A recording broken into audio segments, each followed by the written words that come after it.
Hola a todos, ¿cómo están? Mi nombre es Fabián Mora y en colaboración con mis compañeros John Solano y Francini Mata vamos a hablarles un poco acerca de lo que son las transformaciones en el plano y por qué se llama la geometría de los artistas.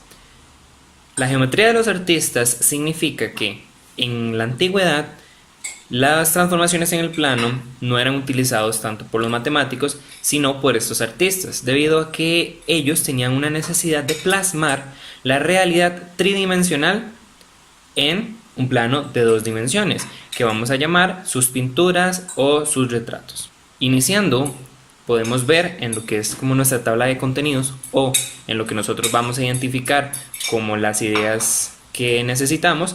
Vamos a tener lo que es la definición de las transformaciones en el plano, algunos tipos de transformaciones que son isométricas y no isométricas. Iniciando con la definición de las transformaciones en el plano, vamos a tenerlas como son los cambios que sufren las figuras que nosotros vamos a representar en un plano cartesiano y que nosotros necesitamos realizar.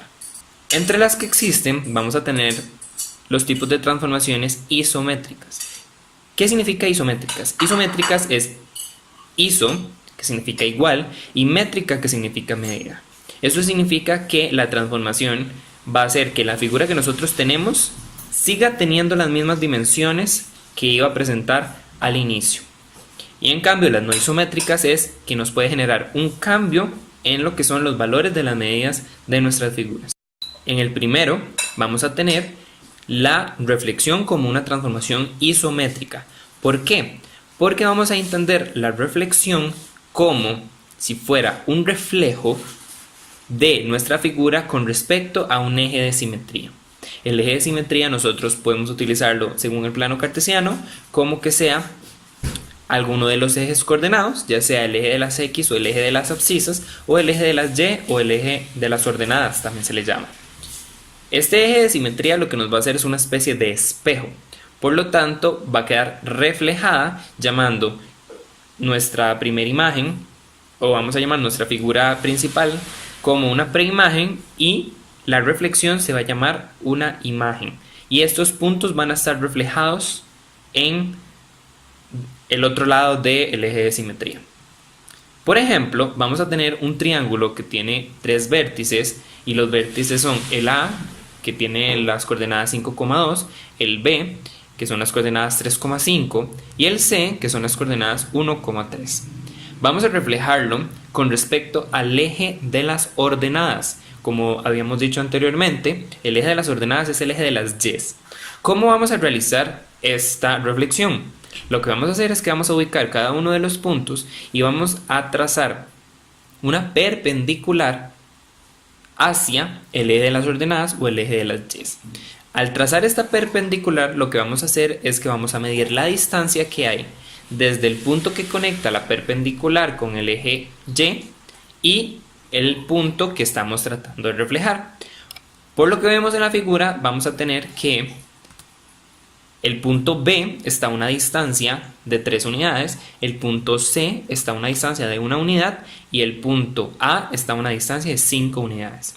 Lo que vamos a hacer es que vamos a proyectar la misma línea perpendicular, vamos a proyectarla las unidades con respecto al otro punto. Por lo tanto, vemos que si A está a 5 unidades del eje, lo que vamos a hacer es que vamos a proyectar esas mismas 5 unidades, pero en vez de hacia la derecha vamos a hacerlo hacia la izquierda.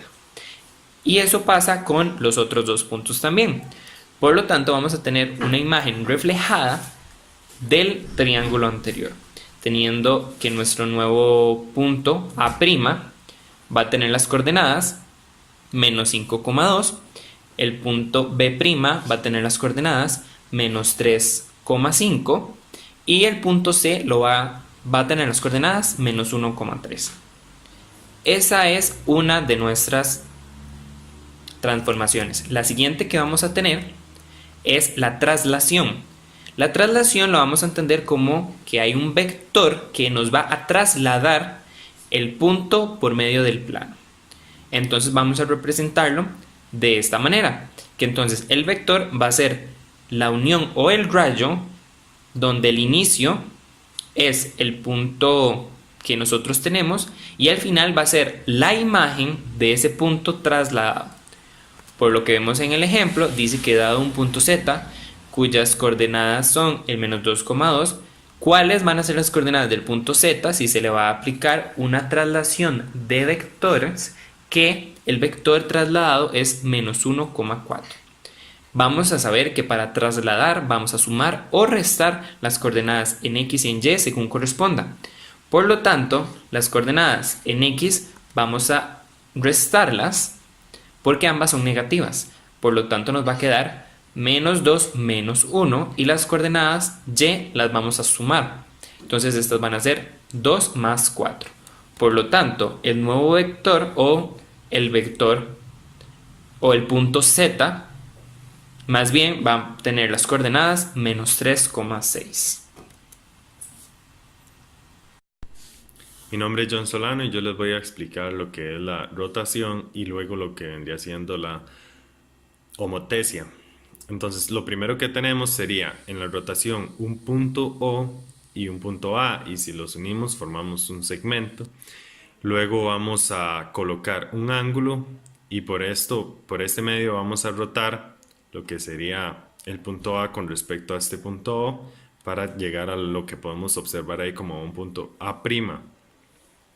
Entonces, si la rotación va en contra de las manecillas del reloj, el ángulo sería positivo.